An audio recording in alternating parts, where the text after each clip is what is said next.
அனைத்து ஆசிரியர் பெருமக்களுக்கும் வணக்கம். ஸோ யூஜிசி நெட் நம்ம ஆல்ரெடி பேப்பர் 1ல் எதெல்லாம் ஃபோக்கஸ் பண்ணணும் அப்படின்ட்டு நம்ம சொல்லியிருந்தோம். ஸோ இப்போ வந்து பேப்பர் 2 காமர்ஸ் மேஜரை பொறுத்தளவுக்கு லாஸ்ட்டாக டிசம்பர் 25ல் என்னென்ன கொஸ்டின்ஸ் கேட்டிருந்தாங்க. ஸோ அதை வச்சு ஒரு சின்ன அனாலிசிஸ் சரிங்களா. ஸோ அதில் நான் ஐக்கான் மாதிரி கொடுத்துருக்கிறேன், நீங்கள் அதை நோட் பண்ணிக்கோங்க. ஸோ இதெல்லாம் கேட்டிருந்தாங்க. ஸோ இந்த டாபிக்ஸையும் ரெஃபர் பண்ணிக்கோங்க, இது ரிலேட்டட் டாபிக்ஸையும் ரெஃபர் பண்ணிக்கோங்க சரிங்களா. ஃபஸ்ட் ஒன்று cash flow statement. So cash flow ஸ்டேட்மெண்ட்லேருந்து 2 கொஸ்டின்ஸ் வரை கேட்டிருந்தாங்க.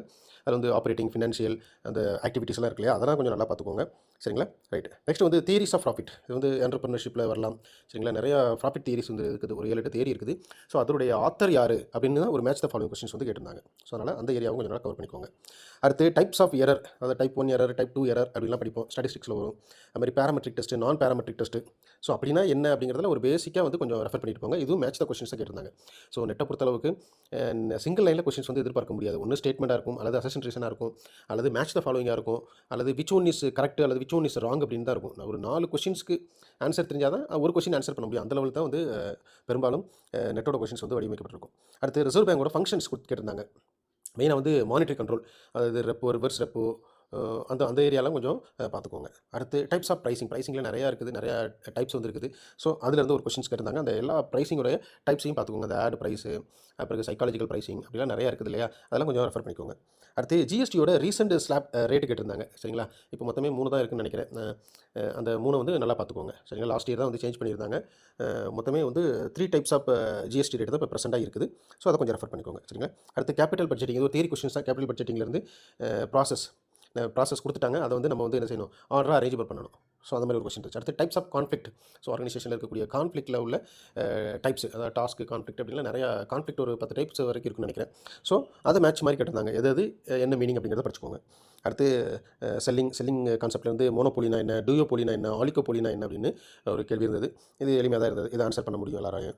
அடுத்து பிரேக் ஈவன் பாயிண்ட் ப்ராப்ளம் கொடுத்து, மார்ஜினல் காஸ்டிங்கில் ப்ராப்ளம் கொடுத்து பிரேக் ஈவன் பாயிண்ட் கண்டுபிடிக்க சொல்லி ஒரு கொஸ்டின் இருந்தது. அடுத்து அக்ரிமெண்ட் நம்ம அந்த கான்ட்ராக்ட் ஆக்டில் வரும் இல்லையா, அக்ரிமெண்ட்னா என்ன அப்படிங்கிறது இன்டெப்த்தாக படிச்சுக்கோங்க. ஏன்னா அக்ரிமெண்ட்டுக்கும் கான்ட்ராக்ட்டுக்கும் டிஃப்ரென்ஸ் இருக்கு இல்லையா, அதில் அக்ரிமெண்ட்டை மட்டும் ஃபேஸ் பண்ணி ஒரு ஸ்டேட்மெண்ட் டைப் கொஸ்டின்ஸ் வந்து கேட்டிருந்தாங்க. அடுத்து டபிள்யூடிஓட ஃபங்க்ஷன்ஸ் கீழே இருக்கிறதுல வந்து எது டபிள்யூடிஓ ஃபங்க்ஷன்ஸ் கிடையாது அப்படின்னு கேட்டிருந்தாங்க சரிங்களா. ரைட், அடுத்து மேக்ரோ என்விரான்மெண்ட்டில் நிறைய இன்ஃபர்மேஷன் கொடுத்து இதில் வந்து எது மேக்ரோ என்விரான்மெண்ட்டில் வராது அப்படின்னு கேட்டிருந்தாங்க.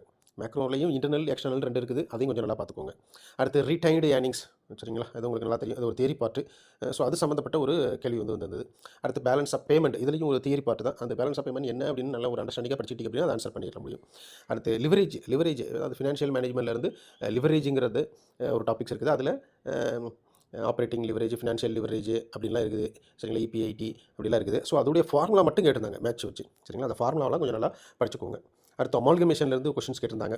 அமால்கமேஷனில் நிறையா பாயிண்ட்ஸ் இருக்குது, மெர்ஜர் இருக்குது, அந்த மாதிரிலாம் இருக்கு இல்லையா, அதில் ஒரு தியரி கொடுத்து கேட்டிருந்தாங்க. அடுத்து பார்ட்னர்ஷிப்பில் வந்து டெத் ஆஃப் த பார்ட்னர் இறந்துட்டாங்க அப்படின்னா அந்த கேபிட்டல் வந்து இப்போ என்னவா இருக்கும், ரிமைனிங் பார்ட்னரோட கேபிட்டல் இப்போ என்னவா இருக்கும் அப்படிங்கிற மாதிரி ஒரு கால்குலேஷன் ஒரு சம் கேட்டிருந்தாங்க. அடுத்து பிரின்சிபல்ஸ் ஆஃப் இன்சூரன்ஸ், நம்ம 12th புக்ஸ்லேயே வந்து 11th காமர்ஸ் புக்லேயே இருக்குது இல்லையா, பிரின்சிபல்ஸ் ஆஃப் இன்சூரன்ஸ், அந்த சப்ராகேஷன், இன்சூரபிள் இன்ட்ரெஸ்ட். ஸோ அதெல்லாம் வந்து இன்டெப்த்தாக படிச்சுக்கோங்க. அதுலேருந்து ஒரு கேஸ் ஸ்டடி மாதிரி ஒரு கொஸ்டின் கேட்டிருந்தாங்க. அடுத்து method of issue of shares, அதாவது இந்த ப்ரைவேட் இஷ்யூ, பப்ளிக் இஷ்யூ, அந்த ஏரியாவிலேருந்து ஒரு கொஸ்டின் வந்து கேட்டிருந்தாங்க. அடுத்து ஏசியன், நாப்டா, அதோடைய இயர் ஆஃப் எஸ்டாப்ளிஷ்மெண்ட் அப்படி கேட்டிருந்தாங்க சரிங்களா. எது என்னென்ன வருஷம் வந்து நிறுவப்பட்டது அப்படின்னு மாதிரி கேட்டிருந்தாங்க. அடுத்து நபார்டு, எக்ஸிம், இந்த மாதிரி ஒரு 4 டைப்ஸை கொடுத்து அதோடைய பர்பஸ் என்ன அப்படின்னு மேட்ச் த ஃபாலோயிங் கேட்டிருந்தாங்க சரிங்களா. அடுத்து அக்கௌண்டிங் கான்செப்ட் அண்ட் கன்வென்ஷன், இது இல்லாத கொஸ்டின்ஸை நம்ம பார்க்க முடியாது. அது மாதிரி இங்கேயும் ஒரு அக்கௌண்டிங் கான்செப்ட் அண்ட் கன்வென்ஷன் வச்சு மேட்ச் த ஃபாலோயிங்கில் ஒரு கொஸ்டின் கேட்டிருந்தாங்க.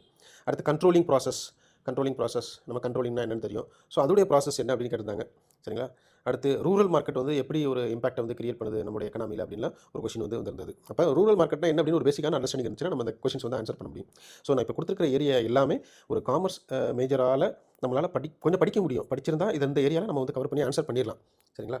ஏன்னா ஸ்டாட்டிஸ்டிக்ஸோ அல்லது இன்கம் டேக்ஸோ, ஜிஎஸ்டியோ, எக்கனாமிக்ஸோ, இதெல்லாம் வந்து நம்மளால் வந்து அது வாஸ்ட் ஏரியாவை எல்லாமே கிளியர் கட்டாக படித்து அந்த நேரத்தில் நம்மளால் ஸ்கோர் பண்ண முடியாது. பட் இதெல்லாம் நம்ம ஏரியா, இதை நம்ம கொஞ்சம் பார்த்துட்டு போயிட்டோம் அப்படின்னா நம்ம வந்து அங்கே வந்து ஆன்சர் பண்ணிடலாம். 100 கொஸ்டின்ஸுக்கு நம்ம குறைஞ்சது 55+ எடுக்கணும் சரிங்களா.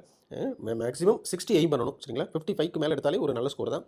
அந்த அசிஸ்டன்ட் ப்ரொஃபஸருங்கிறதுக்கு நம்ம குவாலிஃபை ஆகிறதுக்கு இது யூஸ்ஃபுல்லாக இருக்கும். ஸோ அப்போ அட்லீஸ்ட் இந்த ஏரியாஸில் நம்மளோட ஏரியாவில் நம்ம ஸ்ட்ராங்காக பார்த்துட்டு போனால் தான் கரெக்டாக இருக்கும் சரிங்களா. அடுத்து trait theory, ERG theory, Hawthorne experiment. So இதிலிருந்து கொஸ்டின்ஸ் வந்து கேட்டிருந்தாங்க. அதனால் ஹெச்ஆர்எம் டாப்பிக்கில் வரும் இதெல்லாம் சரிங்களா. ஸோ இதை கொஞ்சம் நல்லா பார்த்துட்டு போயிருங்க. அடுத்து ஆர்டிஜிஎஸ் என்ன, எப்போ அனுப்பலாம், என்ன ப்ரைஸ் லிமிட் எது, அமௌண்ட் லிமிட் எதுவும் இருக்குதா, அந்த உள்ள ஏரியாலாம் பார்த்துக்கோங்க, இயர் பார்த்துக்கோங்க. அது மாதிரி வழக்கம் போல் இந்த மோட்டிவேஷன் தியரி, மேஸ்லோ ஹைரார்கிக்கல் தியரியிலேருந்து ஒரு கொஸ்டின் கேட்டிருந்தாங்க. அடுத்து நெட் ப்ரெசென்ட் வேல்யூ, கேபிட்டல் பட்ஜெட்டிங்லேருந்து net present value, internal rate of return, accounting rate of return, சரிங்களா? அதை பற்றிய தியரிஸ்லாம் கொஞ்சம் நல்லா பார்த்துட்டு போங்க, சரிங்களா? டிஸ்கவுண்டட் கேஷ் ஃப்ளோ அதெல்லாம் கொஞ்சம் பார்த்துக்கோங்க. அடுத்து ஆக்ட், இயர் அசெண்டிங் ஆர்டரில் எழுதுங்க. இப்போ நெகோஷியபிள் இன்ஸ்ட்ருமெண்ட் ஆக்ட் இருக்குது, சேல் ஆஃப் குட்ஸ் ஆக்ட் இருக்குது, கான்ட்ராக்ட் ஆக்ட் இருக்குது. அந்த ஆக்டெல்லாம் கொடுத்துட்டு இதை வந்து நீங்கள் அசெண்டிங் ஆர்டரில் எழுதுங்க அல்லது டிசெண்டிங் ஆர்டரில் எழுதுங்க அப்படின்னு சொல்லுவாங்க. அடுத்து டைப்ஸ் ஆஃப் ஆடிட் ரிப்போர்ட் வச்சு ஒரு கொஸ்டின், இந்த டிஸ்க்ளைமர் ரிப்போர்ட், க்ளீன் ரிப்போர்ட் அப்படிலாம் நிறையா இருக்கு இல்லையா? அந்த டைப்ஸை வச்சு ஒரு கொஸ்டின் கேட்டிருந்தாங்க. அடுத்து types of organisation chart, functional organisation, hierarchical, vertical, horizontal அப்படிலாம் கொஞ்சம் ஆர்கனைசேஷனோட சார்ட் டைப்ஸ் இருக்குது. அதோடைய மீனிங்ஸையும் கொஞ்சம் நல்லா பார்த்துருப்போங்க, சரிங்களா? அடுத்து டைப்ஸ் ஆஃப் இன்வெஸ்ட்மெண்ட்ஸ், அது கிட்டத்தட்ட ஒரு 10 இன்வெஸ்ட்மெண்ட் வரைக்கும் டைப்ஸ் வந்துருக்குது. ஸோ அந்த ஏரியாலேருந்து ஒரு கொஸ்டின் கேட்டிருந்தாங்க, அதை கொஞ்சம் பார்த்துருப்போங்க. அடுத்து டேக்ஸ் ஏவேஷன்னா என்ன அப்படிங்கிறத அதோடைய தியரியை நல்லா ஸ்ட்ராங்காக பார்த்துருப்போங்க. அதுலேருந்து ஒரு கொஸ்டின் வந்தது, சரிங்களா?